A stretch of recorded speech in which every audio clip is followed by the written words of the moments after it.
Sweet. Okay. I won't know when. I won't know when I'm live. Oh, I am live. Okay. Gosh. Okay. Hello, everyone out there. Gosh, I think this is what I get for the YouTube video actually going out on the time that I announced. Things just had to go wrong some way or another, but we only kept you waiting for 10 minutes, so that's not bad. How are you all out there? This is exciting. It has been a busy couple of days, and I am very glad that I get to talk to you guys about this last episode that just came out, which I was super stoked about. And I'm so happy that all of you guys enjoyed the episode so much. First off, yes, the big thing that has happened that I'm sure a lot of people of you like out there are aware. I am talking with both Patreon members and YouTube members out there. Hello. So right now I've got I'm just monitoring the chat on both sides, and I wanted to talk to you guys a little bit about that right out the gate. So as you know, yes, Patreon is the new thing that we are doing. Janice has got this entire corridor of stored rewards that he is going to be monitoring and curating for all of your enjoyment over there, which I'm super stoked about. I'm hoping that pretty soon the Patreon page is going to be kind of like our little clubhouse for me and the rest of the team. So, you know, you might see responses or messages from myself or from Joan or Quill or Dobby or anybody else on the team. And we really want to make that like a nice central hub to give back to all of you guys that are doing so much to help us create the stuff that we're creating. And yeah, I know that we're all excited about it on our end, and I hope that you guys are too. YouTube members, I want to thank you guys so much for everything that you guys have been giving to us. I really can't state that enough. How long you guys have been supporting us, I really, really, really freaking appreciate it. And I want to let you guys know that hopefully the $5 tier over on Patreon is going to be just as enjoyable over there if you decide to become a member over there. If not, no pressure, no worries. It has been wonderful having you guys as members. We're going to be still holding YouTube memberships will still be around for this month and next month. So everything that's going to be made available at the $5 tier, or the things that are normal that you're used to getting as a YouTube member, will still be available to you guys from this month to next month. We are going to be then slowly transitioning into full-time Patreon. So at that point, if you want to move over to Patreon, that is awesome. If not, no big deal. I really appreciate all of the contributions you guys have been giving us. If you do join a Patreon at the $5 level, you're going to be getting everything that you're used to getting plus more. So that includes several of the things that we've been working on, which is like the script that Quill has been cleaning up that we're going to be getting to you guys hopefully this week once I review it. I've also been creating, a little like blooper sampler for the I think the $12 level. I think, yeah, $12 level for the latest episode. So that's going to be exciting for you guys. And yeah, so another big thing that's going to be very different is going to be these live streams. There's going to be a certain way that we are going to conduct them that isn't happening now because we're still, as it is obvious, we're still figuring things out, still getting used to Patreon and working out all of the kinks. And so I'm going to break down as much as I possibly can. Not emotionally, I'm going to break down the different things that will be going on with live streams moving forward. So let's see here. So one of the big things, let me see. I wrote this all down so that we can make sure. Okay, yes. So so the way that live streams moving forward are going to go is we're going to basically open it up. We're going to greet you guys very much like what I'm doing right now. Take some questions, and then we're going to film a we take requests episode in front of you guys, and that's going to be usually me and Joan, or we might have one other person on there with us. But that's kind of how we're going to do it. We're gonna take requests from you guys, and film a We Take Requests in front of you with a hopefully a nicer camera eventually, and even take requests from you guys as the live stream. We're going to be reaching out obviously for requests on Twitter, but obviously hopefully take requests from you guys in the live stream so that it kind of makes it even more authentic. And then we're going to film an additional unscripted video after that.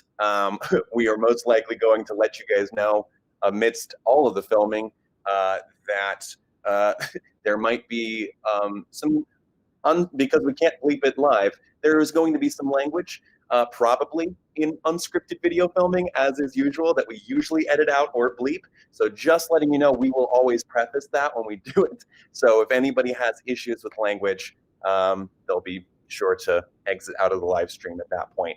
But like that extra unscripted video might involve voices of unreason, ask the experts, tweet tunes, etc. And maybe sometimes whatever we do is voted upon by patrons in polls on the Patreon itself. So that's going to be kind of how we're going to be doing these live streams. So you guys are going to see very much the unedited versions of these videos, and then eventually those videos are going to be, whatever we film for those live streams are going to be edited and put on the channel in a little bit more, clean, like tidy package. But you guys are going to see all of the unfiltered, unedited versions of those videos. Um, the reason that we are not doing it this particular time is obviously because we're still figuring things out and don't have the necessary resources to be able to do that. But also a big thing is that Joan wasn't able to actually be here for this particular live stream, no matter when we decided to do this live stream, whether it be last week or this week. And that's mainly because dun da da da, Joan and Talon are moving. They're moving up north to Vermont, and that's big. I'm trying not to get emotional on this stream, but it is definitely there. um, yeah, they basically it's a big life change for them, and I mean things probably won't change work wise for us because we have been conducting literally all of our collaborations via live stream and Google Hangout and text message and phone calls this entire pandemic. Um, but there's something about the fact that they're going to be like many, many, many miles away from me that is intense to think about. But let's see. Yeah, it's a lot, but we're working to make sure that the collaborations, when they actually do happen, can be done long distance, and and so that's going to be like our goal when when we can when we do eventually do unscripted videos in front of you guys. So it's still an ongoing process. We're still working to do it. They are actually en route right now. They're driving. They left Florida today, and they are on their way to a two day road trip up to Vermont now. So um, I'm excited for them. It's a big change that they needed. I think Florida was just a little too wild at the moment, and as a state that's not being too hospitable towards masking up and being safe, it was important for them to be in a place that they felt safer. And I applaud that decision. And anything that helps somebody with their mental health, I am down with that. So I'm happy for them, and I'm very much looking forward to going up there and picking apples with them, and and having good times and visiting as much as possible. Who knows?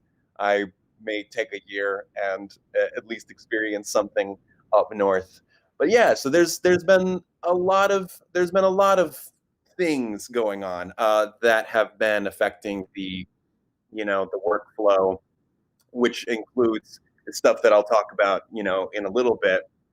Um, U2s, that's a big thing. But also, emotionally, it's been quite a tough past few days, and definitely exacerbated in a good way by the fact that Sanders Sites reached a 4-year anniversary yesterday, and um, I knew to expect some awesome things, but I did not expect to get so emotional, and I think it was also because of the fact that so much of what Sandersides is because of Joan. Um, we talked about it a number of times, but Joan is the reason that the characters have names. Joan is the reason Janice and Remus exist in the way that they do. Joan is the reason that they have rooms and that the plots have become as the lore has become as amazing as it has been. And you all reminding me of that saga and what it has done to affect you all has been, uh, it was a lot in a great, beautiful, fantastic way. It was it was amazing, and yeah, so I got to experience that, and it was a lot, and it was a lot in a great way. I appreciate everybody out in the chat just um, just giving your love to Joan. That's awesome. Yeah, no, you all, yeah, they have such a passion for this series, and I know that the series is in great hands as long as they're a part of the series, and they're not leaving the series at all. They want more than anything to see this series through, and I'm so excited to be on this journey with them. But yeah, you're everybody's messages and art and videos and edits were incredible yesterday, and it just reminded me of how lucky we are to be able to do something like this and still be able to do it amidst a pandemic. I think it was amazing that we got to collaborate in a way that we did with art and with talented artists creating this most recent episode, which we're going to talk about a lot during this live stream. By the way, yes, Dobby is here. Dobby's monitoring a lot of the messages from you guys, making sure that everything's okay. So everybody say hi to Dobby in the chat. Everybody already has been.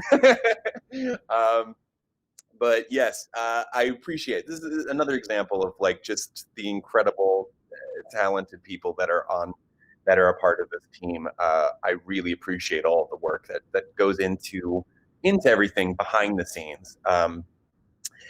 So I wanted to see here. I do want to talk about some Patreon stuff, so it does illuminate you guys a little bit before we talk about the episode, because I feel like that's going to be where I want to spend a lot of the energy.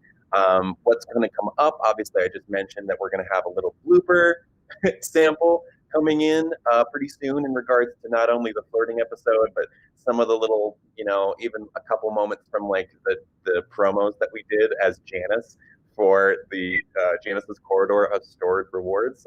There's a couple moments in there too that we're just gonna toss in there.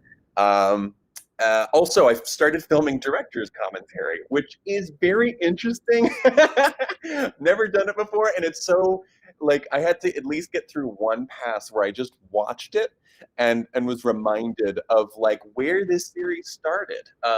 It was really really cool. So the directors commentary is coming out very soon for anybody at the $25 level. The Prince's Ransom. You're going to be getting those pretty soon, and I'm very excited about that because it's really cool. The initial ones you're going to hear just me talking about the episodes where it's the episodes that I wrote and filmed and edited myself. And then Joan's going to join in on the ones where they started, which I believe it was Alone on Valentine's Day. So that's gonna be exciting. I think that's gonna be a really nice kind of like breakdown of everything that went into those particular episodes and all the things that we thought about and planned in regards to those episodes. Anything that might be super coincidental now that we look back on it and where the series is now, it's really interesting. Um, um, let's see here. Uh, we went through that. I have all of my notes because I knew I was talking about a lot today, so I wanted to make sure that I had my thoughts organized. Um, oh yeah. So as far as YouTube members, we're gonna do one last exclusive YouTube membership stream just to see you guys off because I think we owe it to you guys to have like one where we just celebrate, the time that we had or the time that you guys supported us and encouraged us even before the Patreon thing. So we're gonna have one more of those. Um, to answer your questions, I know that there have been questions in regards to the writers' room. Joan has answered a question about it a little bit on Tumblr, but I know for anybody out there, so the $25 level has a writers' room feature. So basically, we're also figuring the writers' room out. It's going to come in the form of a live stream, very much like this, where we're gonna brainstorm with you guys about like different jokes to maybe include, maybe the shtick for future episodes where we might talk about things like shtick being like for the Ken Lang Be Good, we did a theater kind of shtick. For selfishness versus selflessness, it took place in a courtroom. For learning new things about ourselves, the shtick was puppets. We're going to talk about maybe different shtick ideas, maybe even whatever crises is leading to besides discussing whatever subject we want to discuss in that video. for instance, for selfishness versus selflessness, Thomas had a callback versus a wedding. So we might be talking about potential crises that lead up to the topics that we'd like to discuss. And maybe general episode ideas for season 3 that we're going to want to talk about. Which, by the way, that's going to be another big thing. Season 3, we're going to be doing things a little bit differently, and hopefully, it's going to be for the better, because we're going to be trying to get these episodes out to you a lot sooner than waiting several months at a time. Which, by the way, I have to thank you guys for your patience. You all, I mentioned this yesterday in my thank you tweet, but I know this past year has been a year of episodes comprised of animation that has taken a very long time to complete, and also obviously a pandemic. But you guys have been through it all, just absolutely the most supportive individuals, and it was something that we really wanted, address and say our appreciation towards, because we know that it's a long time to wait for those episodes, and I really, really appreciate all of the love that you guys continue to give. And the one thing that we really wanted to make sure is that as long as you guys, like, if you guys have to wait a while for a particular episode, we wanted to make it worth your while. And your responses to the latest episode were amazing. And I really hope that it was worth it for you guys. But yes, going forward, we're trying to update the efficiency of our production so that it makes these videos make it to you a lot sooner and still keeping that quality. The reason that we can't do some, like for the writer's room, we're not going to be able to do like a Zoom call, because this is a good problem. There's just so many people. There are too many people that signed up at the Roman level for us to be able to have a Zoom call with thousands of you to be able to get a word in inchwise. So we're going to be, really consulting a lot of the messages that you guys give during the live streams. And it just might be too chaotic the other way around. The idea that we're going to do when we go through it is to fill you in on the necessary information on a given episode or storyline or whatever. We will float some of our ideas to you guys, ask you all questions, get your opinions, get your ideas, and then release polls to have the people in those tiers vote on all of our favorite ideas on or which direction we want to go in.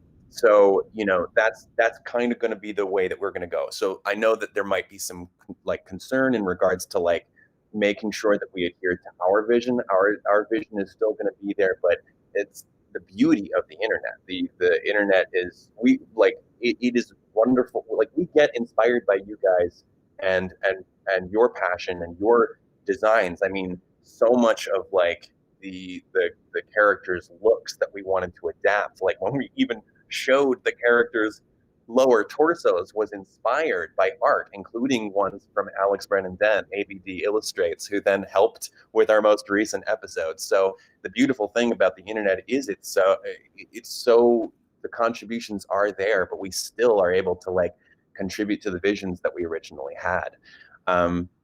So yeah, so that's kind of the way that we're going in that direction, and I do appreciate everybody wanting to be a part of that and helping us to tell this story, because I think it's going to be awesome. There's some incredibly talented, brilliant storytellers and artists out there that I know can only just make this series even better. And I'm excited to be a part of that with you guys. We are going to be wanting to figure out how not to give you spoilers when we're doing the writer's room, because we want to make sure that that you guys still are able to enjoy the product when it comes out. We don't want to spoil the overall story for you guys that we have in our head, but while also letting you help out with the writing a fair amount. And we imagine that might take some time to figure out, so bear with us as we go about learning to do that. And we don't, as far as like regularity in regards to these writers' room meetings, we don't know yet how regular they will be, because sometimes we're going to be writing, and sometimes we're filming or editing or doing something else, and so the current plan, and this affects season 3. The current plan for season 3 is to bulk write and bulk film all, or at least a portion of Sanderside season 3, all at once. So it's very different from how we've been doing it. This is going to be similar to how a lot of TV shows do it. We're going to be trying to get all of the production parts down so that once we're in the editing phase, we can begin releasing these videos a lot more frequently, or at a more efficient pace, while also giving you guys the quality that you have come to know with the series. Uh, so when that time comes, when we're bulk writing, which will be relatively soon, as we are getting close to wrapping up season 2, there should be a lot of those writing meetings fairly regularly when we get to that point. The reason we plan to create all, or at least a portion of the Sanderside season 3 all at once, is because there's a healthy amount of time between each episode right now. We're always breaking our backs to. Let me silence that for a second. I got lost for a second. We just want to make sure that we have less pauses in between each episode, very much like the pause in between the start of that sentence and the end of that sentence. So on top of all that, on top of the bulk writing and the bulk filming, we're very excited about the fact that this Patreon is going to be increasing the production quality of the series. Currently, we're still using the same camera and I think microphone and lights that I used at the beginning of the series, which has been something that Joan has been wanting to update forever. So we've already been investing in higher quality cameras, a bunch of lights, sound, things that allow us to stream whatever we're filming to the editors so that they can keep tabs on good takes to increase the efficiency of editing once the footage goes to an editor. We are increasing sound, making so that we can do things like the flirting episode that took place in the mall. So you should be looking forward to the quality improving very soon. We're not going to wait until season 3 to increase the production value of these videos. We're going to start trying to increase the quality of these videos even more. Zafina says, I sent you guys with the gear quality. Yeah, I mean, it's charming. But, I want to make sure that we, it will only help to increase the quality. Dobby's saying, "Wait, is season 2 over?" No, Dobby. Season 2, we're still working on season 2. Dobby, my writer, everyone. Sorry to alarm everybody. We as far as season 2 goes, and this is actually, I mean, it makes sense where Joan has asked me to make a comment about this. For season 2, we have about a couple more, one or two Sanders Asides episodes left, and then we go into the finale, which is a Sanders Sides episode. And then that is going to be it for season 2. So it's exciting. It's all coming down to it. And I think that's where we're at with the Patreon thing. So I hope that you guys have been enjoying the Patreon stuff so far. We're going to be, we already have a couple new things that we're looking to put onto the page for behind the scenes stuff for $5 tier patrons. And I'm looking forward to getting the director's commentary stuff, the writer's room going, and the blooper sampler out for people. So I'm excited about it, and I hope that you all have been enjoying it so far. Let's see here. Dobby, I'm so sorry. Dobby was quoting. I got so confused for a second. I was like, Dobby, you know better. Dobby wrote it. That was a message from somebody else. Season 2 is not over. That was a message from Geo sucks. Geo definitely doesn't suck. Um, Dobby's like, that was not me. Sorry about that, Dobby. You gotta bear with me. I am loopy right now, just a little bit, based off of like the work schedule that I've been going on. Apologies to Dobby. I totally threw him under the bus there.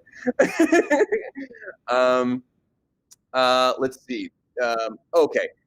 A question from Maddie Vander.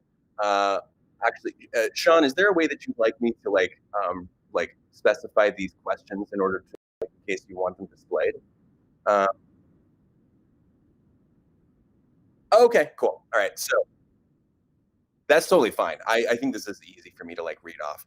Um, Maddie, so we're going to be working out the details in regards to Maddie's question was, how do we know if we got the shirts? So yes, so if you signed up at the $25 level, the first 1,000 qualify for a free that free Janice tee that I showed in the video. So we're still working out the details in regards to it. You can send a message in order for clarification, but we are going to be sending out a form. The people who did qualify the first 1,000, we're going to be sending out a form because the shirts aren't handled by Patreon. The free sticker and the mug are handled by Patreon, so that should be something that's already covered. But the $25 level Janice T, that's going to be handled by us, and so we're going to be sending out a form very soon to those that qualified. That's going to be, I think, within the next 7 business days, I think is what my manager said earlier today. So yes, that form is going to have the size and all personal information so that it can be sent to you guys and gotten to you. And I hope that you enjoy it as much as I do when you get it. I really love it. That shirt was designed by, well, the initial design was from Joan.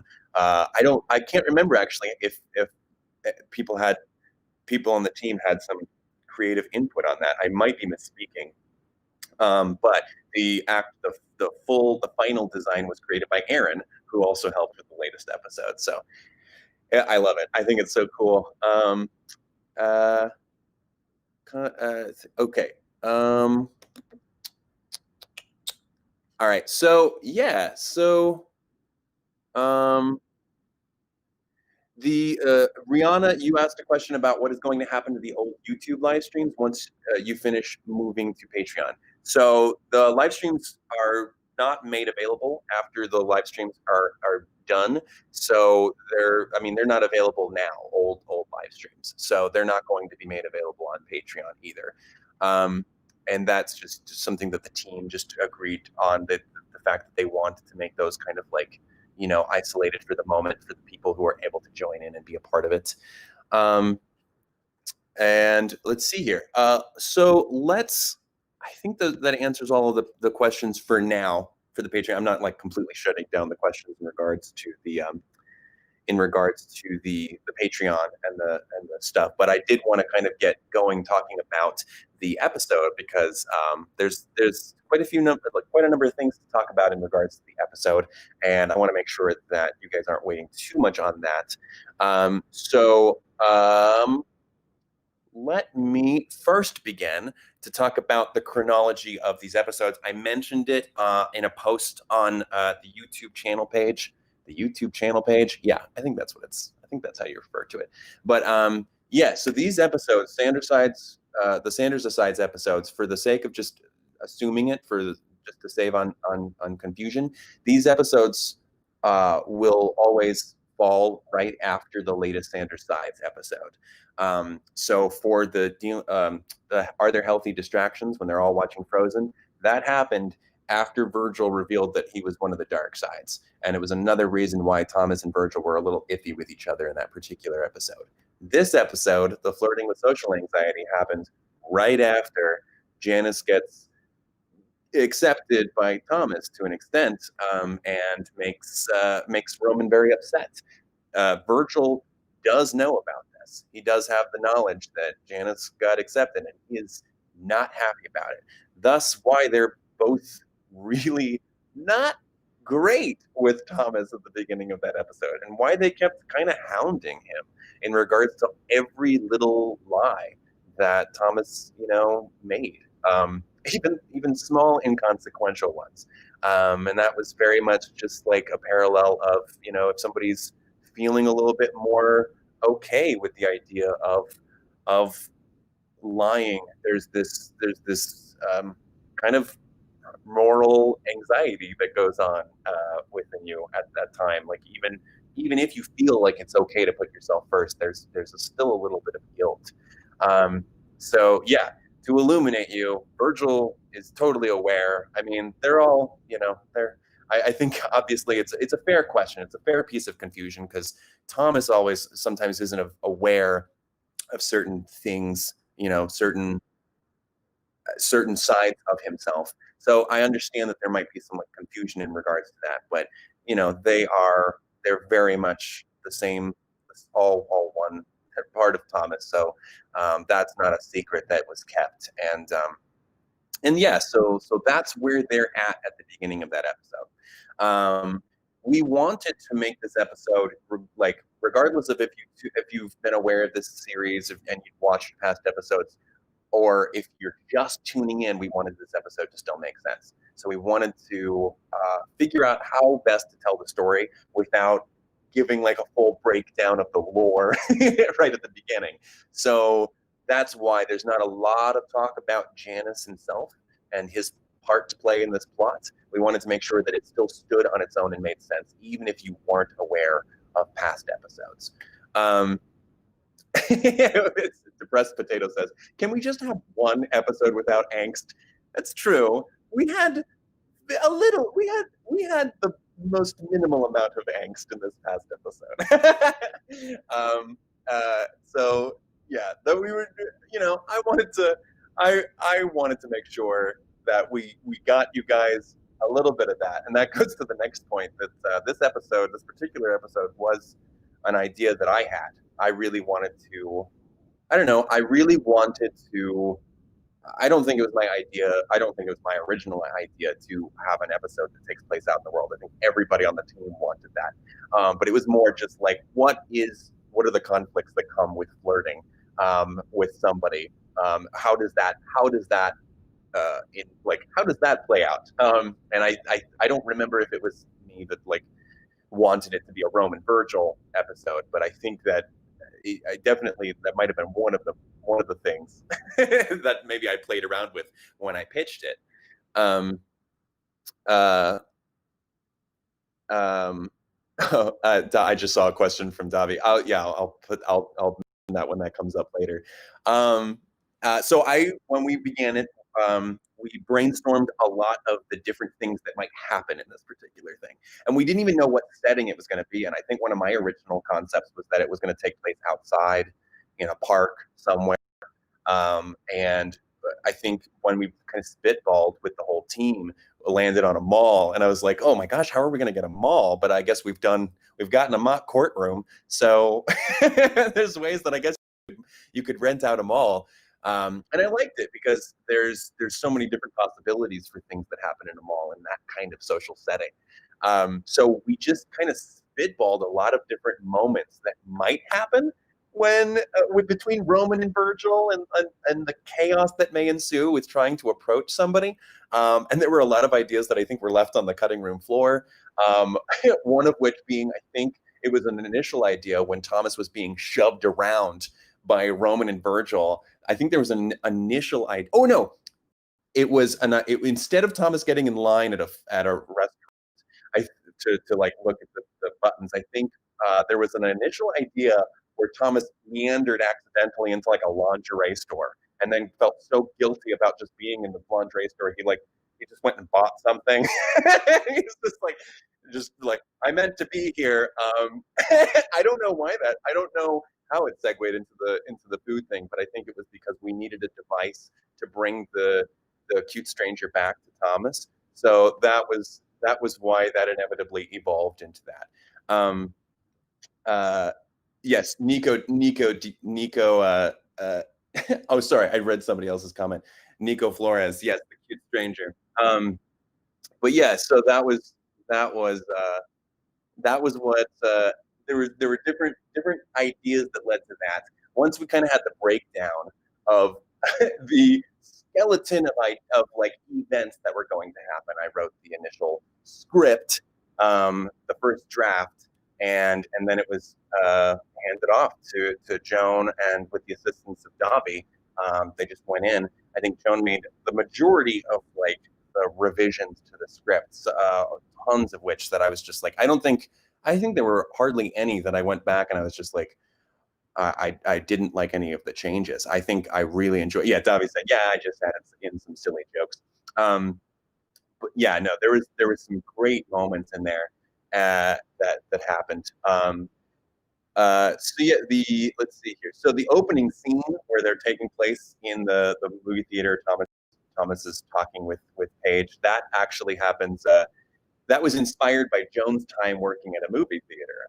That basically, that happens so often. The enjoy the film, you too moment, and then they're panicking like, oh yeah, I just. Joan said like you get so anybody who's worked at a theater knows that happens 30 times a day, and you just get desensitized to it. and the person on the other side always acts like it's the most embarrassing thing in the world, but the person working at the box office just doesn't care at that point. And Joan also wanted me to point out that also people never know where their theater is, even though they're told twice. And I'm guilty of this. So that inspired the whole theater is down the where to my what. And lastly, Paige was in the Paige at the box office was inspired by Joan's real friend Paige, who I think also worked at the movie theater. I think with Joan. I could be wrong, but that Paige you may have recognized from the Twister with a Twist video that we did, and also when we did the Having Pride episode, that was Paige. We couldn't get Paige to actually record her voice as much as we wanted, but we did end up getting Davi and Quill, I think, to like try and do a voice. We wanted to get like Davi and or Quill. Had them both try their hand at recording as Paige, and we had to. Jared was just like, make it sound like a skater, very much like. So that's what ended. Oh, Davi, are you here? Oh, they can't hear. They can't hear you. Oh, okay. What's? Oh, it's okay. It's okay. I don't mind. What were you breaking in for?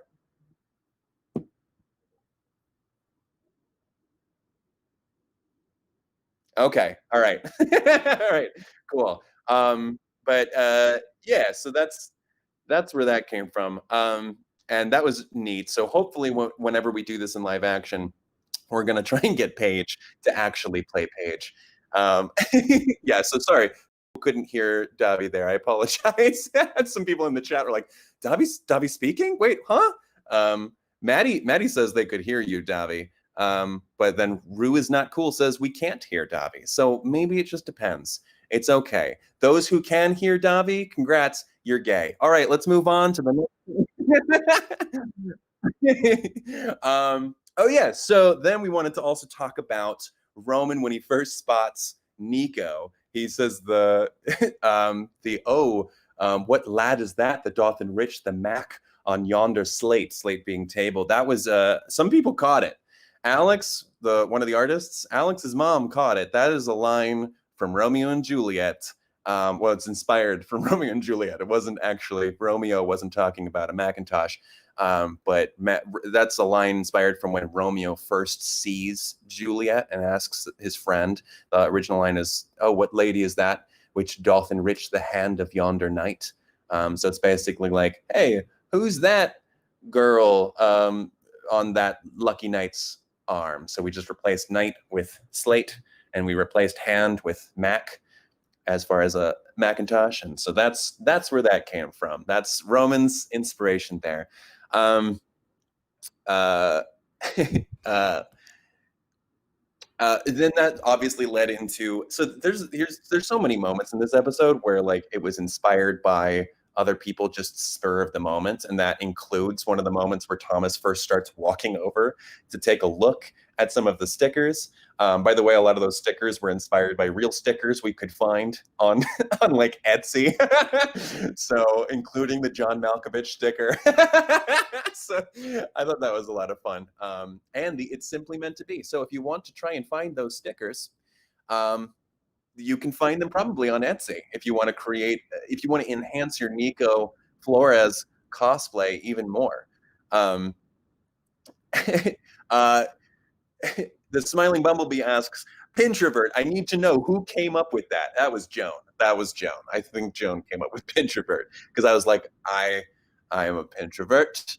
I thought that was a lot of fun. Usually, any of those pieces of wordplay, I have to imagine, came from Joan.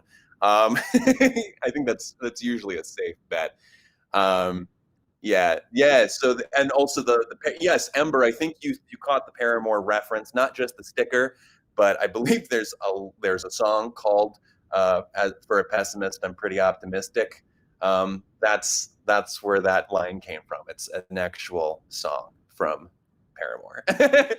um, uh, so when Thomas is walking over to spy on the pins, and Roman and Virgil are commentators, that was, I think, an ad lib drawing when we were going through rough thumbnails with Alex, Bree, and Aaron when we were planning out the episode. And Alex, when he was drawing it up, created the commentators, up there on the table talking as Thomas goes through.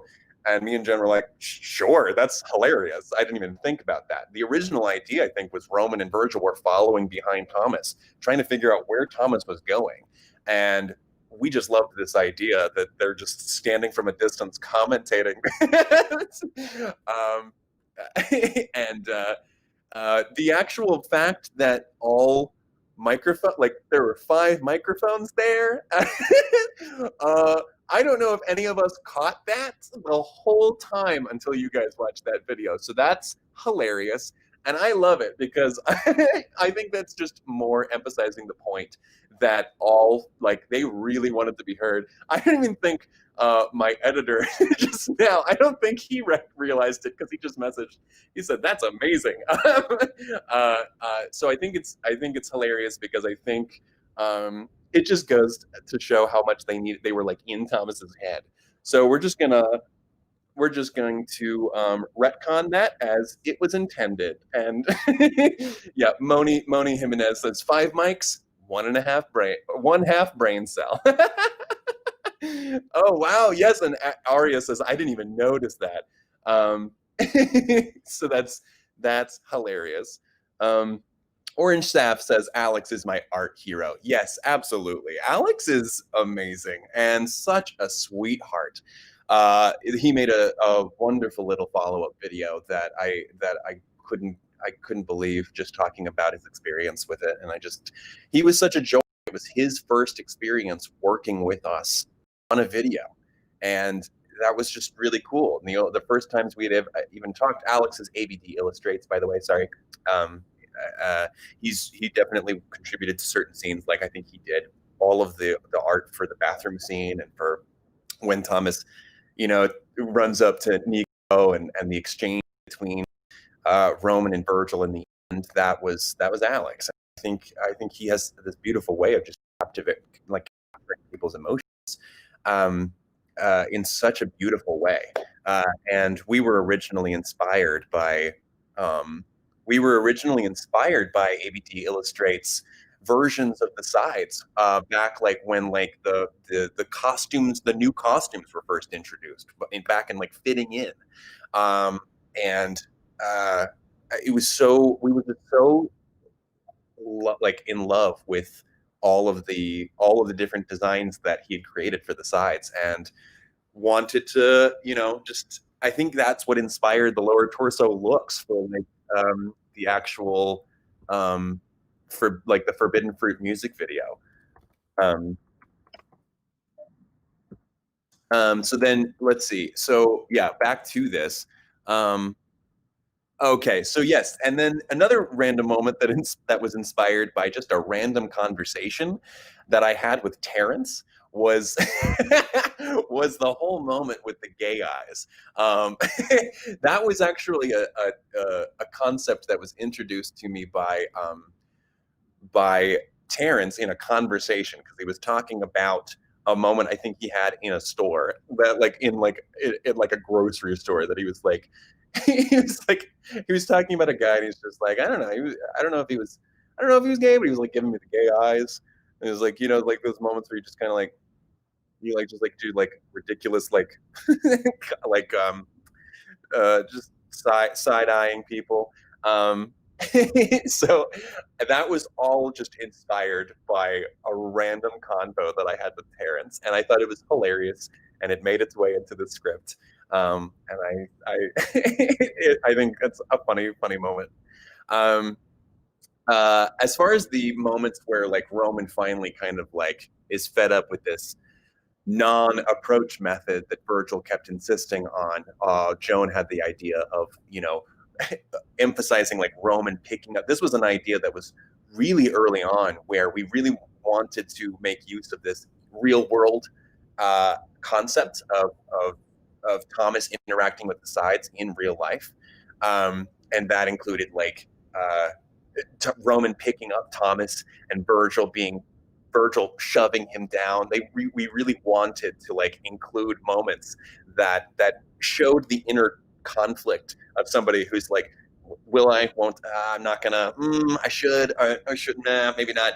And I just really love how that kind of lent itself to the whole shtick of the video. Um, in regards to that, I think I had written in a line of I hate to rain on your black parade to Virgil from Roman. And what I learned was that Davi, when he was trying to figure out jokes for certain moments in the script, um, uh, when he was like figuring it out, unbeknownst to me and unbeknownst to well, I guess while he was working with Joan, had commented that he's like, I really kind of I want to rain on, I hate to rain on your black parade moment, only to find out that that was something that I had written in already. So it was like one of those really random situations where both of us thought of the same joke at the same time, which was oh my gosh! So Davi just said that he had the thought of that joke the night before he saw that it was already in the script which I had written in, and then Joan right after that was like saw the joke, loved it, and then added the Gerard Gay moment that follows right after that. So strange way that was a joke that all three of us just put our heads together and created in some way. Yeah, Ardia Cactus said same brain cell. So that's fun. So this is what I'm talking about, like the whole like Pintroverts thing. Likewise, Joan is just as responsible for Gerard Gay. Nash was like Gerard Gay, best joke. I agree. I love that. I think that's somebody. I saw somebody's react video where they were like, that's such a simple pun that I'd never thought of before. It's like it's right there. Why didn't anybody say that before? Which I love. It's one of those things. Davi said it's that Taurus energy, Thomas. Yeah, maybe. But that was fun. I liked that one a lot. As far as the the line that also happens in that particular stand up sit down moment between Roman and Virgil in my initial script, when they're bantering back and forth, getting Thomas to stand up or sit down, I had written the line, basically, I'll add it to the list after Virgil said, you're making a mistake. But I didn't have it as like the final moment. And Joan was just like, that line was too good not to be the final moment before Roman just shoves Thomas. And so that's how that was, I think, one of the peak Roman angst moments in this video, because he's dealing with a lot of stuff. So yeah, that one's on me. I'm sorry. As much as I wanted it's funny, it's ironic because I wanted this episode to be very fluffy, and I forgot. Joan had to remind me that was my line. A lot of people think there's a literal list. It's just a metaphor. He just he thinks he's made a lot of mistakes, as Janice told him that he had. with the whole sentencing Thomas to go to the wedding. Like Janice was like, let's move on to something we're both familiar with, mistakes. So that's a whole thing in regards to that. Yeah. So sorry, but it's that's what he's dealing with right now. But this episode got better, right? Let's see here. I'm trying to make sure that I capture everything because I had to move back and forth through the list because I wanted to make sure that I got everything. Um, um, oh yeah. So and then during the shoves back and forth, and then eventually Thomas going towards the dude and then crashing into the trash can. That was the crashing into the trash can was Joan's idea. Joan had this very distinct idea, this vision of him knocking over a trash can, running inside to take refuge. And then the specific thing that they had a specific image of was they were like, I want to cut to the trash can toppled over and Thomas, Roman, and Virgil's feet sticking out of there. And Virgil saying in a very Eeyore style, I knew this was a bad idea. So that, which I loved, I was like, absolutely, that's that's gotta happen. So that was a moment that from start to finish made its way into the final bit because we were like, we absolutely wanted that to be the case. As far as the bathroom scene, another moment that was inspired by Alex, by how he depicted it when we were going through the meetings, talking about going through every single thumbnail that was going to be worked on and finalized in this video. Alex drew up Virgil being sitting on the sink, which I hadn't even thought about when we were making this scene, that Virgil would be sitting on a place that you're not supposed to be sitting. I was like, that's great. And because I brought that up and Alex was like, oh yeah, dude. Yeah, no, he's got to be sitting on the sink. And I brought that up to Joan later, and Joan was just like, yeah, no, that's absolutely, like, he's got to be sitting on the sink. So it's another example of just those moments that I love, like just organically happen and totally work in character. Moments that I just love that other people outside of the team, the core team, bring to this stuff. Let's see, making sure that I keep in order. So as far as the monologue, I had written an initial monologue that was good. I knew it was going to probably need some notes. I wasn't like super attached to it. And this is the one that I obviously hinted at in a tweet earlier on while we were in the production. This monologue was very much, I think Joan just kind of started from scratch. And I just fell in love with it. And the reason being is that I think it beautifully answered the question of why Thomas was in the mall to begin with, that started this whole thing, and that relate to the whole situation of what Thomas is going through, what Roman is going through in regards to not knowing what he wants right now. Going back to the very first question of the very first episode of the whole series of knowing myself as well as I should, and not missing out on opportunities when you have them there in front of you. I loved the vision of Roman staring at his reflection. This was a moment that we worked out through the thumbnails with Alex, Bree, and Aaron. I liked the fact that Roman was facing himself but had to look down, and I loved the fact that Virgil was not able to look at himself. I liked those visuals throughout this scene. And I liked the moment. I liked how gradually Joan was able to write from going from awkward to introspective in a beautiful way, to something that was hopeful, to emphasize this whole key thing of knowing, of being able to know what you want, and not knowing when you're going to have that opportunity again. I liked the repetition of the word no. And so, yeah, it was really pretty. And it was something that I identified with a lot. And it was something that I feel like a lot of people could. It's just a really nice moment. I really enjoyed it. The following moment that ensued, the man in bathroom moment, was very much I can't remember who inspired that moment. I know that probably that was largely inspired through Joan. They are a huge fan of British comedy, and British comedy is very much kind of the moments that I feel happen where a lot of you guys, when you react to videos, you call it secondhand embarrassment. There's those moments of just kind of tragic comedy, just really sad moments. So Man in Bathroom, that's definitely, a lot of people are like, justice for bathroom guy. Who knows? Maybe. Inez, you were asking if that was AJ. That was absolutely AJ. We knew from the we didn't know from the get-go. That's a lie. We were talking about who might voice some of these characters. Joan made it very clear that there was going to be that it really wasn't important to voice these characters with the people that we were intending to play in real life later on. But when we were talking about the Man in Bathroom, we were talking about people on our team that could voice these individual characters. And we were like, AJ, yeah, AJ, because we felt AJ could capture that energy. So when we knew that, we could already tell Aaron, Bree, and Alex. We were like, it's gonna be AJ, so you can make it look like AJ. So that's why that guy looks like AJ. Makeup troll. Did he not flush? He didn't flush. To answer your question, he didn't flush.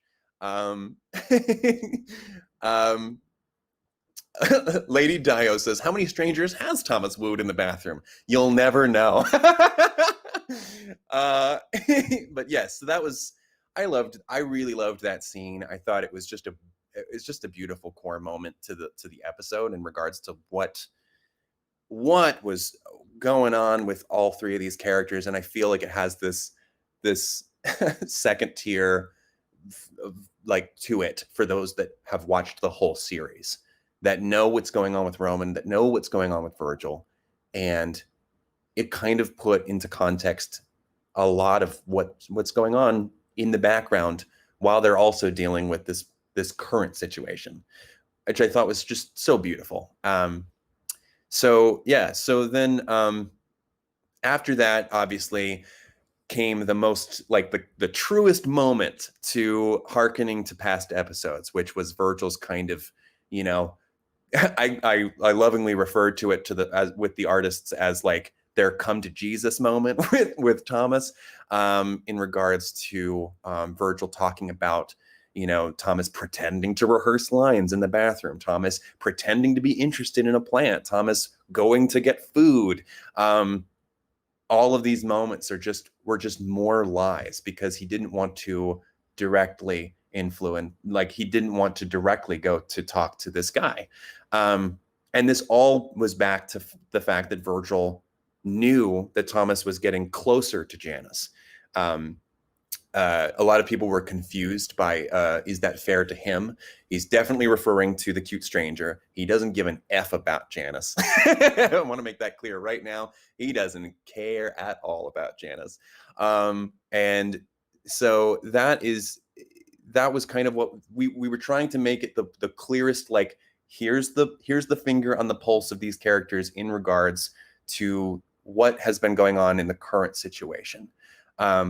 Haley, you're asking who wasn't it fair to? So that was, it's in regards to Nico, because they're talking about the fact that Thomas is going about doing all of these, sneaky ways to get to know this dude, or like sneaky ways to figure out how to talk to him. And they got close. They figured maybe they were going to get close when Thomas started speaking from the heart, but then he goes straight back to lying, to the guy in the bathroom. So it went right back to square one of, oh, okay, still on it with the lies. All right, that's it, So was it fair to try to start out this, this conversation with this dude in such a sneaky way? Is that fair to this guy who doesn't know Thomas from Adam,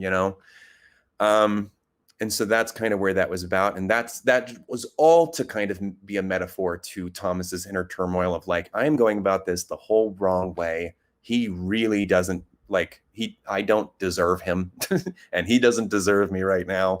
I need to just go home. And that was kind of where that all came from. As far as Virgil saying deceit instead of Janice, again, it kind of goes back to the fact that we wanted this episode to stand alone, so that we didn't have like the opportunity to, or we didn't say Janice, and people who hadn't any knowledge of any past episodes, they weren't confused by the fact that who's Janice. We don't have a lot of like previously on, moments, so we wanted this to work on its own. So that's the main reason, but there's also this thinking that Thomas learns the sides' names once he comes to a greater understanding of each of the sides and learns that there's more to them than maybe previously, that he maybe previously could see or realize. So Virgil just calling Janice deceit could be Virgil reducing Janice to one unpleasant or / unflattering characteristic. So that was kind of, I'll say that's Jones kind of thought process to it afterwards, and I think it makes sense in regards to this particular moment in the narrative. So yeah, that's kind of what leads to all of that, and that another reason that you could possibly read into why he says just deceit instead of Janice. So yeah, and then make sure that I said everything here. Oh yeah. Okay. So yeah, so obviously then, because we had the food situation, that's what led Nico back. By the way, I have to give props. So Nico was voiced and inspired by one of my dear friends, Manny, who had never done something like this before. He's done voice for, I think, like maybe some like audio, like for like stories, or I think he's done some maybe something for podcasting. And he's done a lot of theater. He's done a lot of community theater. But let me make sure. Let's see here. Sean, you can, I sent you some images of Manny in case you ever want to put those up at any point. But yeah, Manny he was somebody that we were looking to have perform as Nico when we were planning to do this in the live action. And he's like for a while been like super excited about being a part of this project. Super cool guy, just like such a dork. and just, we reached out to him to see what different interests he had. So that's what led to John Malkovich. I think he had mentioned in one of his interests, he really enjoyed the movie being John Malkovich, and that's what led to that whole joke. He was a big LA Lakers fan. I think a couple of other things. I think we were potentially going to put up the Puerto Rican flag because he's Puerto Rican pride. And he's also a singer, and he's a songwriter. So that's what led to him, writing, like talking about the fact that he was writing songs. I think my initial script had him like writing a story. But when he talked about the fact that he liked writing songs, we kind of replaced that in the script. So that's where that all came from. And yeah, no, when we finally got him to record his voices, it was really cool. It was really cool being able to do it. He was he was very self-conscious. He was not sure if he was doing this correctly. And I was like, no, you did a fantastic job, dude. I was happy with it. And I was like, you should be proud of it. And I think a lot of people are really like how you guys embraced Nico as a character blew his mind, because he's not used to like anything having to do with like the online like social media world. And so when he saw certain people cosplaying as Nico and creating this beautiful art, I think he reacted like Sky had created an initial one where Sky took one of the reference photos of Manny and drew Nico as Manny, or drew Manny as Nico. Manny freaked out. So it was great. And yeah, so, and Nico, I'm really glad that you enjoy him. He is going to be a recurring character in the series, and I'm really looking forward to like where we go with Nico. And I I like so I bless you guys with some of the shipping names. I Carrot Kings is hilarious. I saw somebody said San Flores. That's adorable. Um, but any are legit. I don't police that. you you guys have at that. Um, uh, and I do appreciate all the love to that character because this was very much just a taste of Nico in this particular episode, and where we're going to go with that is going to be cool in regards to not only him but also just Thomas's relation to a relationship and where that's going to go.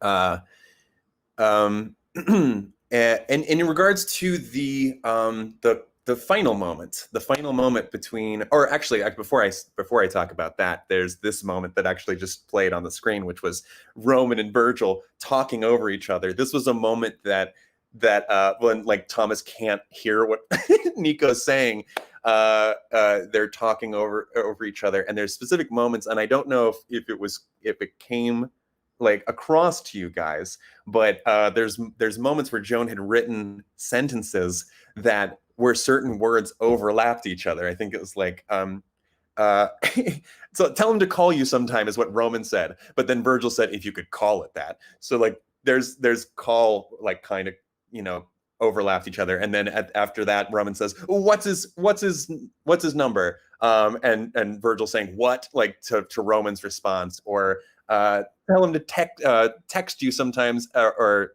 Virgil says we text each other nowadays, and Roman's saying a real textbook cutie pie. So they're all like overlapping each other, and we had no idea if like it was going to work when we recorded it, but it worked out really really nicely. And for all of those asking what what Nico was talking about underneath all of that, I think what Manny was improvising was his curiosity about what boiled mayo carrots, like what is that?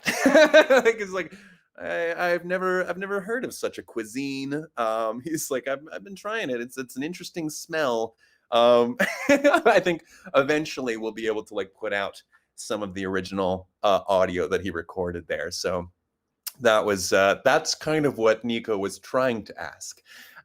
So yeah, that whole moment really worked out nicely. The whole overlapping situation, I love it. I'm so glad that we attempted that, and that was all just Jones kind of like spur of the moment. What if we did this where they're just instead of they're just saying a bunch of stuff, what if like at certain moments they overlap? And I thought that was super cool.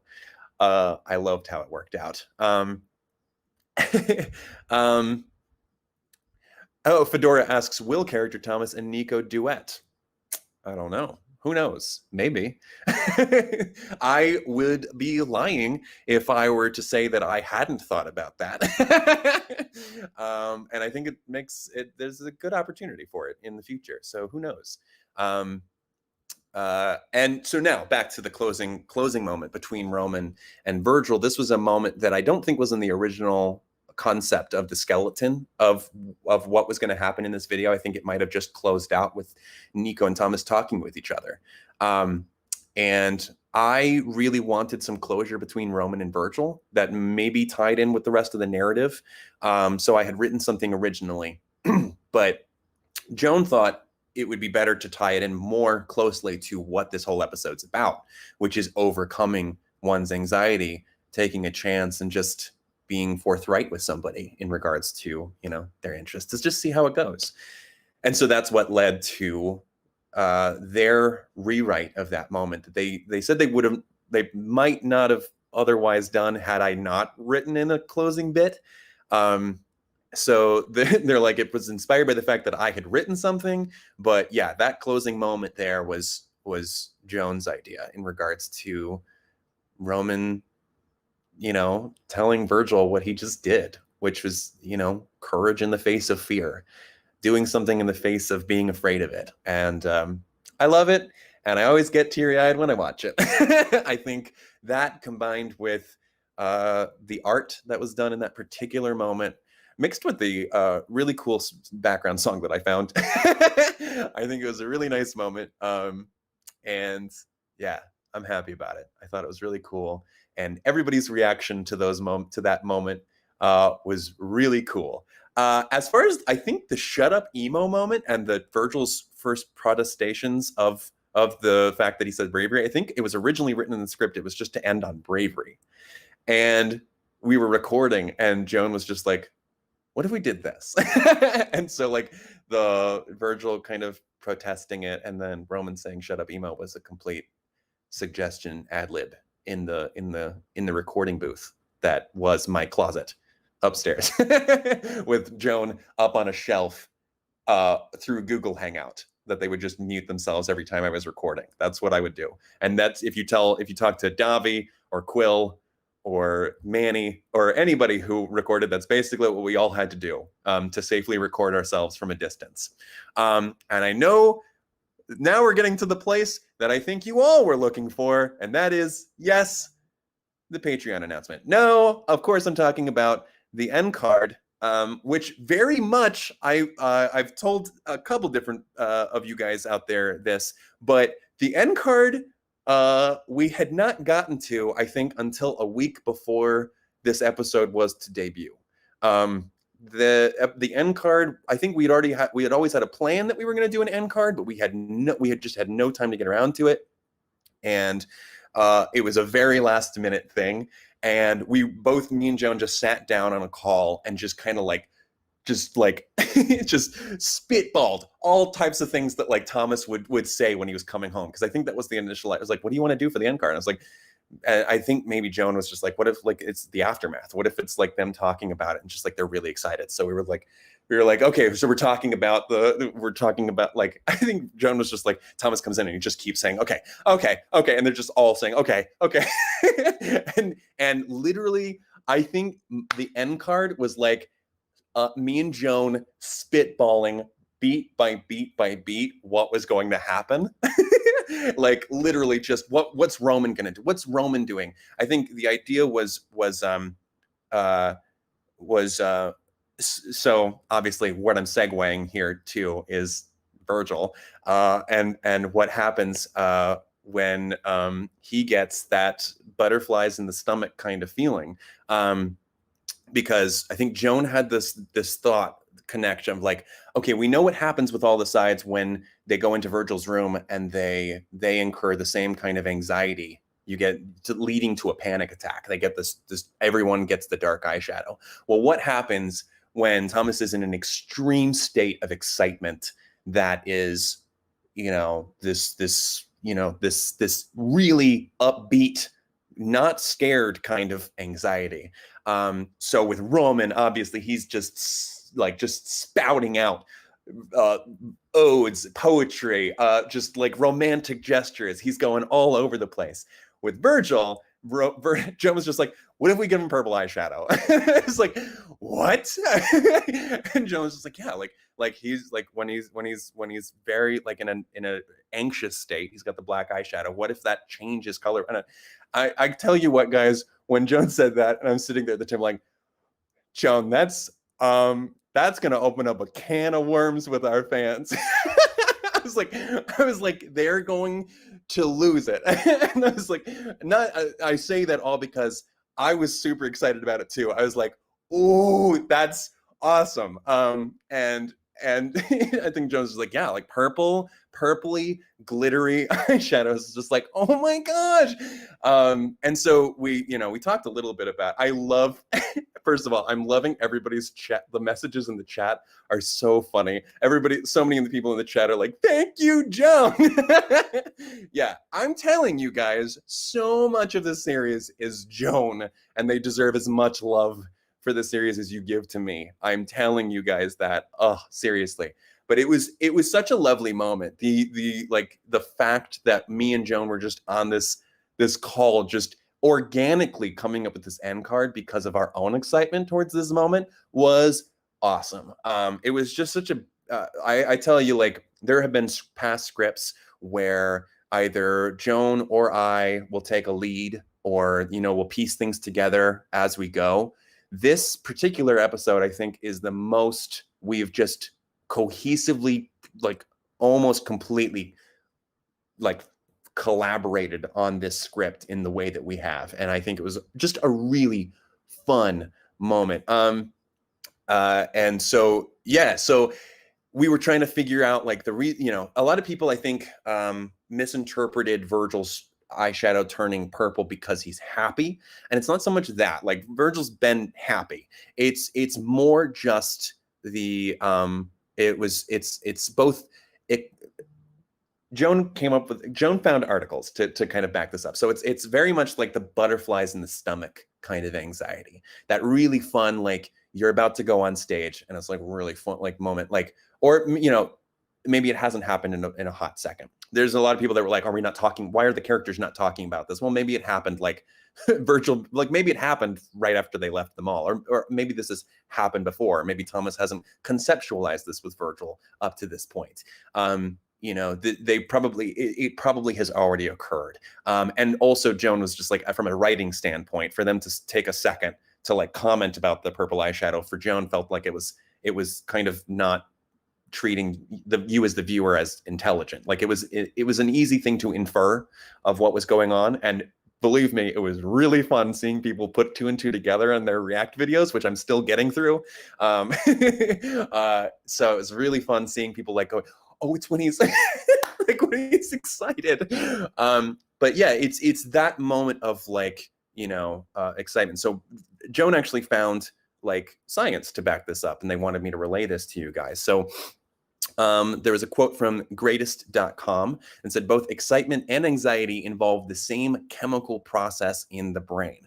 Another one from the Atlantic.com that they found said anxiety and excitement are both aroused emotions. In both, the heart beats faster, cortisol surges, and the body prepares for action. In other words, they're arousal congruent. They're the same, kind of that same, in that same sphere of the brain. The only difference is that excitement is a positive emotion. So focused on all the ways something could go well. So that's what led to those moments when Virgil was, talking about, what if things are never the same again? That's kind of that, that same moment.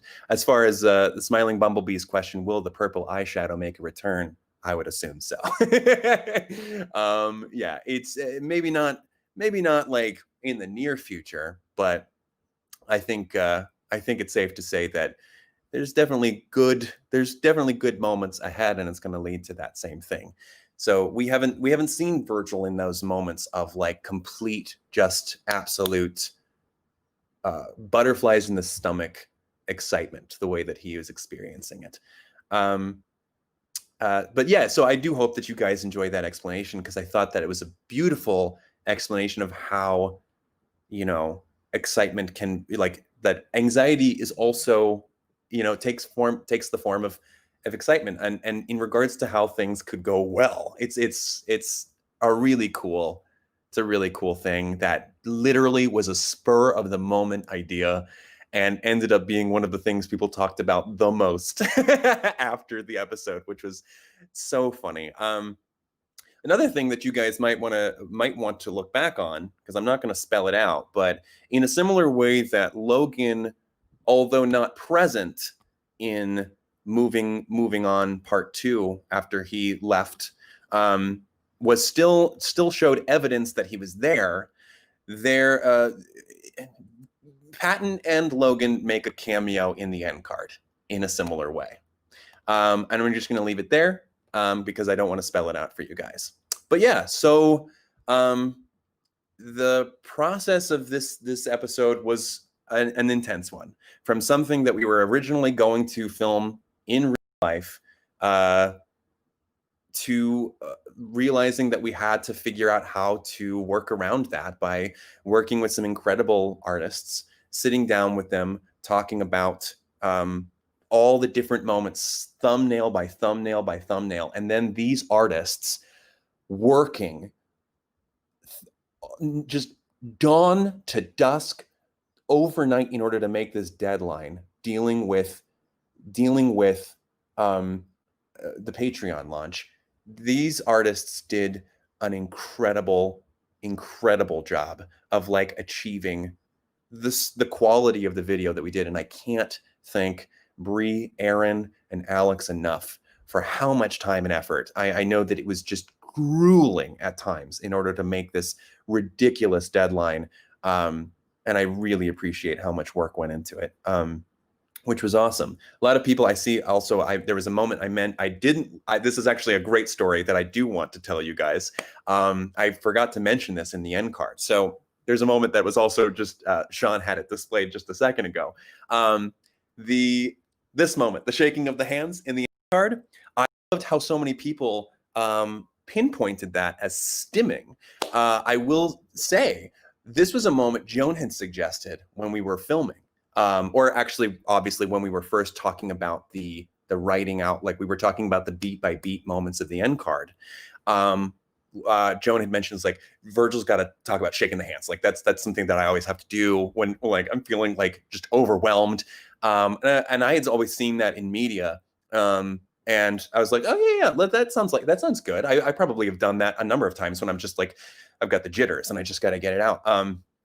And then when Joan was directing me via Google Hangout when we were recording it, Joan basically showed me what I had to do, and there were certain ad libs with Virgil when he was like, they're just hanging there. Like that was a whole moment with, I think, like Joan was like working with me to kind of get the right proper point across. We didn't realize until after the video went out that is an example of happy stimming. I know Joan has ADHD, and when you guys had pointed this out, Joan, like, it is a possible thing that people with ADHD do, and Joan's like, oh, I just learned something new about myself. And I thought that was really cool. I was like, oh, that's so neat that that came about, that you guys taught us something that we didn't know. And it was so beautiful seeing you guys relate to that in the reaction, like in your reaction videos, in the comments. We like, Joan just thought it was a pretty universal thing when they were suggesting it, when they coached me how to do it. It was really neat. So that was what led to that. So I thought it was really cool because somebody said they have something in common with Alex. Monique. Yeah, Alex, who plays Lee, between Lee and Mary Lee. Alex has ADHD as well. So yeah, that was a cool, happy thing that came out of that. And it was really neat, continually learning things from you guys. Davi just commented, ADHD squad. Yeah, I haven't been officially diagnosed, but I feel like I have certain qualities that relate. But I definitely want to get, I would like to see if there's a way that I can, look into that, to see if that's something that I deal with. I have, or if it's just that I have attention issues. But yeah, so the process of making this video was intense, because there were moments that we had to really, in order to make the deadline, work right on top of each other. So like while they're finishing out the thumbnails, we were still getting all of the finalized dialogue from all of the side characters, or I was still figuring out the music that we were going to be scoring the video with, or figuring out, we had our editor figuring out all the sound effects that were going to go throughout this entire video, while still updating the dialogue that was being added and finalized, and that was affecting the animatic that Bree was working to edit. So it led to a lot of a lot of intense moments of putting this together all at the same time. And usually this project takes months. This sort of project that's like 17 and a half, I think it was a 17 and a half minute animatic. That's a lot. That's a lot, people who don't art like myself. That was a lot for these artists to do. 3 of them. 3, and 2 were doing the art. 1 was doing the editing of all of that art. So yeah, it was a lot. And so for all of us to kind of be basically laying down the track as the train was going was intense. So, but it came together, and I really enjoyed the product. And I love that we just got this moment where Roman and Virgil had an episode together. I have to say personally, I just dig their dynamic so much. I think they're hilarious. They're so fun to write for, and I just like these two. Just not not to what's the word? Just too um you wouldn't have guessed they would be friends. This unlikely alliance between the two of them. I like the fact that we got to see them because they're in the same kind of place in regards to Thomas at this moment. But also they're united in this desire to talk to this dude with their two very different approach styles. I loved this dynamic. It was such a rich uh story to write for, and it was just so much fun. Angler Raptor says himbo and emo vibes. Yeah, no, they it's very much, that's very true. And it's just, yeah, I dig their dynamic. It was so fun to write for them. And I'm glad that you guys enjoyed it, and I just really loved, you know, having this moment where Roman gets validated in wanting something, and then getting a win, which is nice. And I think it was something. I mean, I say that I said Roman particularly, but I think it was a moment for Virgil as well, because he still struggles with like his place amongst the sides, and I think it was a win for both of them in that respect, which is a lovely, lovely thing, a lovely reprieve in this narrative that we're telling. And it's really cool. And this definitely, like, the events in this particular episode come back into play. So yeah, like I said, whenever we do asides, it's always safe to assume, unless we do any sort of note at the beginning, it's always safe to assume these happen congruent with the rest of the chronology. Rachel does stuff. You asked, how many episodes do you think season 3 will have? I'm not really sure at the moment. There's quite a number of things we want to tackle in season 3, story-wise, that we won't have the chance to approach by the end of season 2. So that's pretty cool. I'm excited for that. So it's definitely going to require some things. We're also going to be introducing, this other aspect in the Sanders Asides universe that will definitely be explored more in season 3, and that's gonna take up a number of different episodes. So, and that's, I think I hope that everyone will be very excited about that. But yeah, so that's what I wanted to talk about in regards to this particular episode. I figured we could, we could talk about other things. I love Riley said, sorry, Thomas, but we're Joan stans now. Good. I appreciate that. Please stan Joan. They deserve all of the freaking love. I appreciate it. But yeah,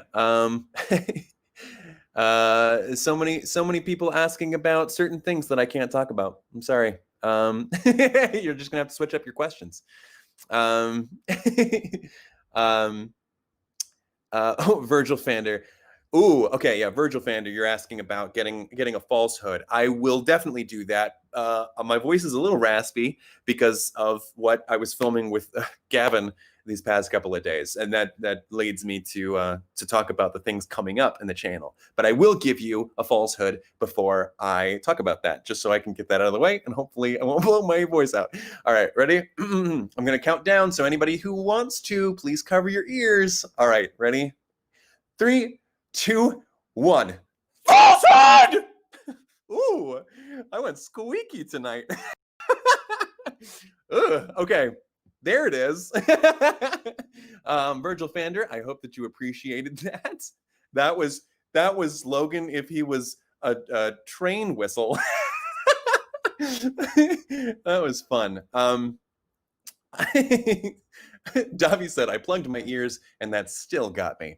Um, so yes, like talking about what's coming up next, I know that so many of you have submitted things for these next couple videos that are coming out soon that I'm very finally excited about getting out. So the one that's coming up this Friday is well, knock on wood, if anything, as long as nothing goes wrong, going out this Friday is Storytime Mad Libs. And I think I've already mentioned this before, but holy schmazzoli, the art, the animation that you guys, this was one that I reached out and got, not only obviously the word suggestions to affect the storyline, but we also had people commissioned to create art for specific sections in the story. Oh my gosh, some of the art, all of the art, all of the art is incredible. I don't know what I was expecting for this, but it was I don't know if I was expecting this level of like the art that you guys created for this. Some of you guys like animated certain moments and I could not get over it. It's a freaking fire process. Thomas hasn't changed since filming the end card. Yes, actually, I wore this shirt in celebration of the video. So I was like, oh yeah, I wore this shirt for the video. I might as well bring it back, But yes, Storytime Mad Libs. I'm very excited about that. And we'll be doing a little announcement in regard, like some coordinating announcement in regards to the U2s coming out. So yes, the U2s. If you guys hadn't checked it out yet, there's an example of one. I obviously have like a number of these given out. Like obviously, there's some images on Twitter that show you all of the different U2s that you could get. So there's going to have a nice little announcement for that as well this Friday. And then coming up pretty soon after that, we're going to have Reasons to Smile. So that's one that you guys submitted things for a while back. So we're finally getting that out to you guys, and that's going to be one of those where we're probably going to also include a bunch of extra submissions and extended versions of submissions up on Patreon. So it's going to be one of those things where we're going to give more of that video out to people on Patreon, and I think that will be available to anybody on the first tier. You know, you can check out when you want to. So that's going to be the usual way that we do things. I think for Reasons to Smile, a little different because most of Reasons to Smile was already edited. So we're just going to probably just put different, submissions that didn't make it into the video. But I think the usual routine from here on out is going to be we're going to create like a full kind of version of the video, and then we're going to edit it down for the channel, like because we don't want to put like full like 35 to 40-minute videos onto YouTube. We want to put we'll make the extended version of that up onto YouTube or onto Patreon, and then for people who want to see that.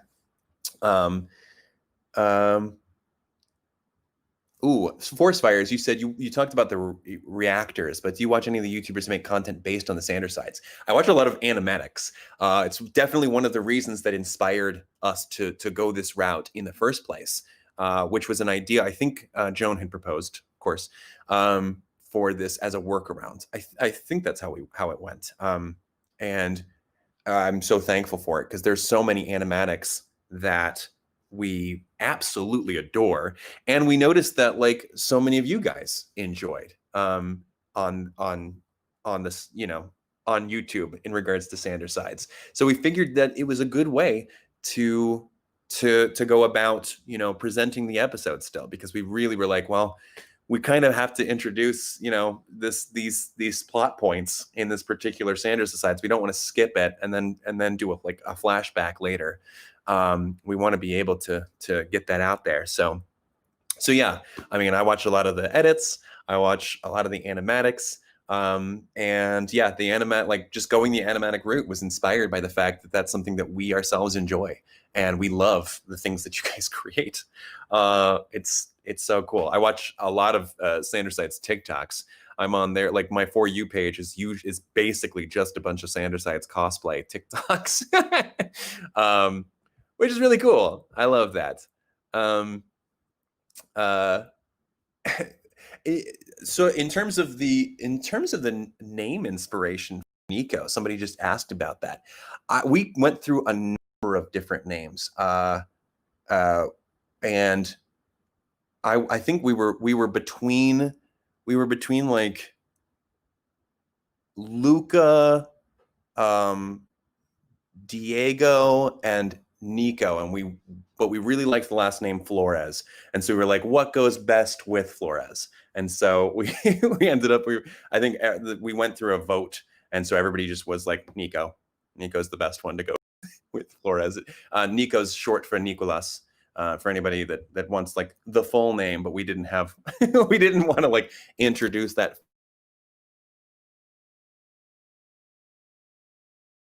piece.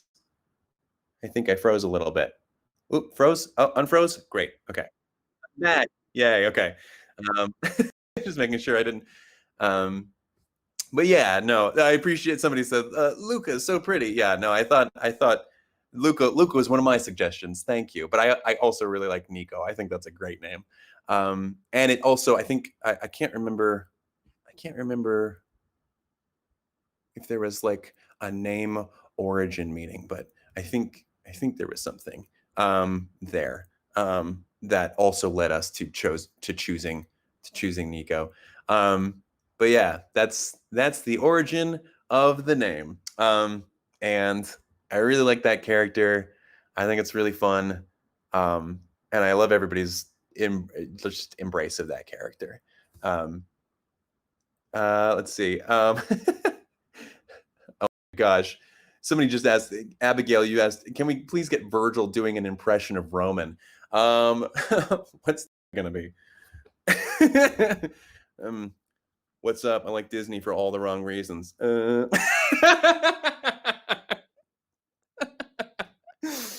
There's the spot on impression of Roman, courtesy of Virgil. um,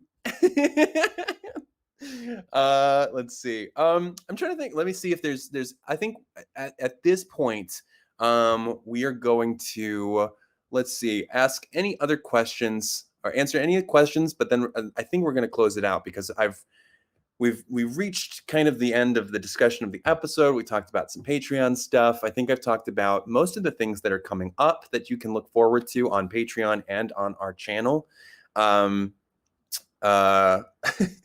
Uh, Rulin, you said wait, or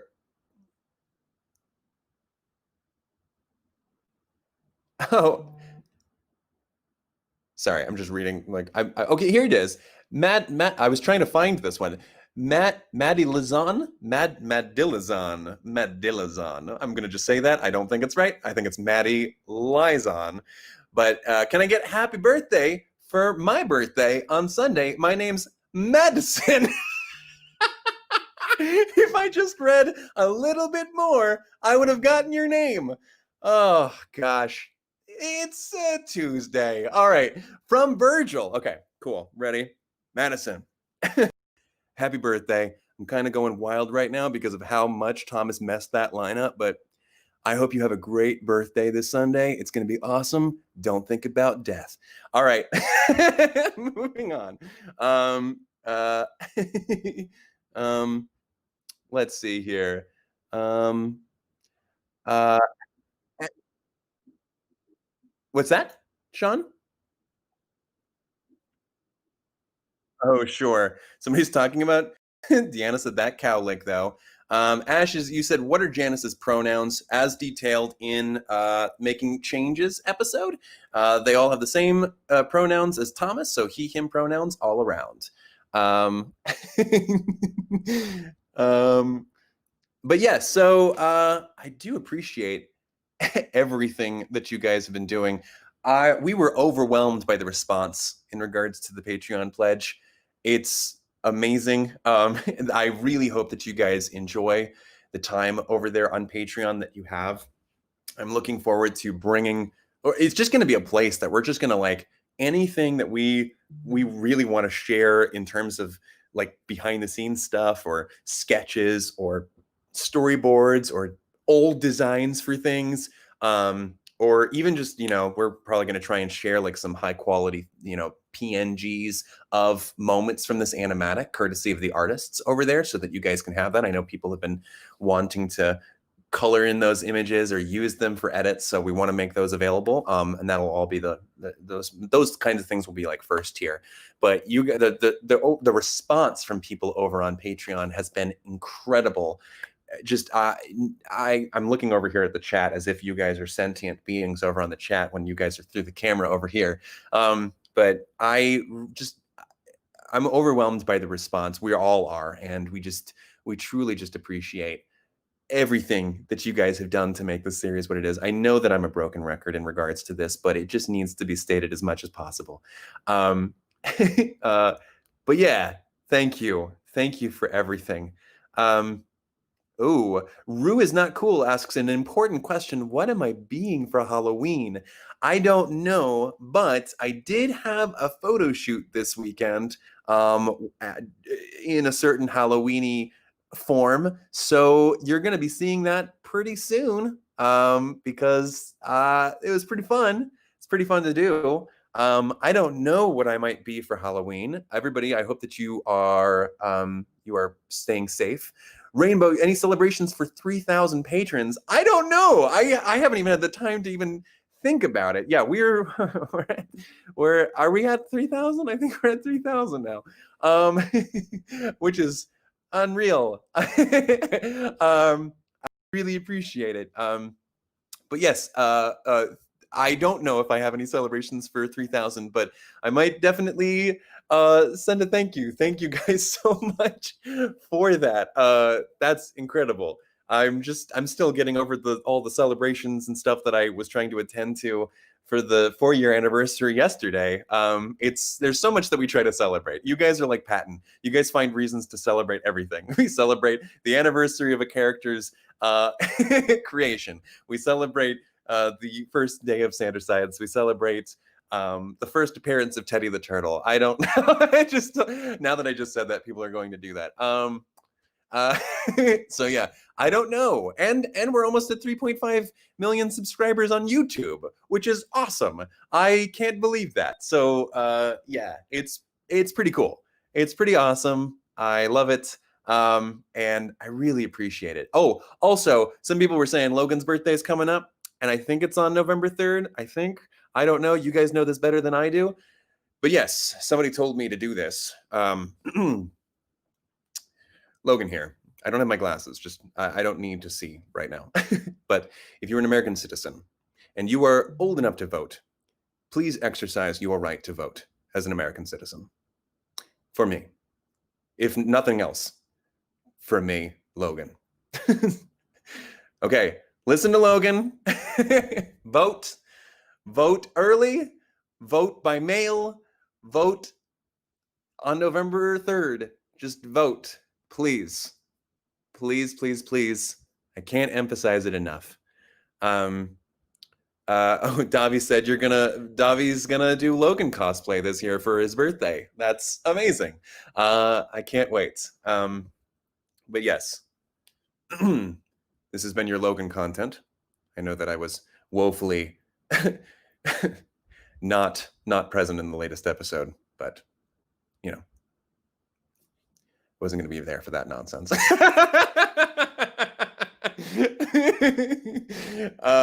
But yeah, so there's that. I think I've said everything. I really appreciate all the time. So yes, we're going to do at least one more live stream like this, where it's going to be for both YouTube members and Patreon members. We're going to do one more just YouTube member exclusive live stream, and then we're going to transition fully into Patreon from there. Thank you all so much. Feel free. There are ways that you can message on Patreon if you have any other follow-up questions. We're going to do our best to get them answered. Quill went through them all last night and organized them for our team to answer, and we're going to have a call with Patreon to get a lot of these things worked out. We're still figuring things out, so bear with us. But yeah, Quill went through 300 messages yesterday and got them organized so that we could answer whatever we possibly could. But yeah, I appreciate it, and thank you all so much for everything that you've done. And I hope that we make Patreon worth your while. I hope that you enjoy these next videos that we come out with.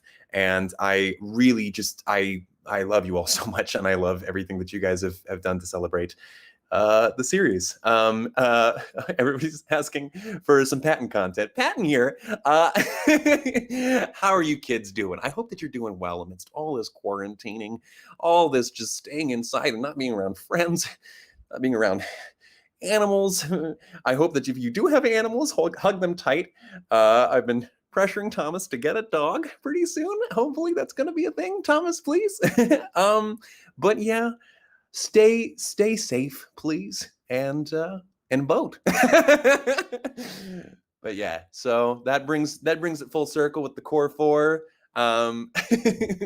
Janice out. Thank you for enjoying this Patreon live stream. Soon it's going to be completely, closed off, so that I can keep my corridor nice and for the elite.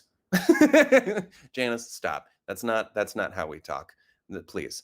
And here's Remus. Bots! All right. So anyway, hope you guys all enjoyed this.